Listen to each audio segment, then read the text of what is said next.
गुरुर्ब्रह्मा गुरुर्विष्णुः गुरुर्देवो महेश्वरः गुरुः साक्षात् परं ब्रह्म तस्मै श्री गुरवे नमः।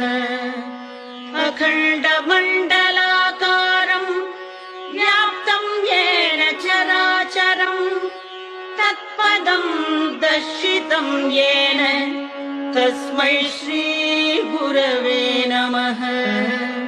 अज्ञानतिमिरान्धस्य ज्ञानाञ्जनशलाकया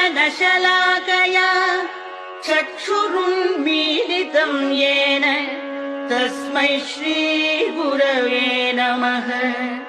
स्थावरं जङ्गमं व्याप्तं येन कृत्स्नं चराचरं तत्पदं दर्शितं येन तस्मै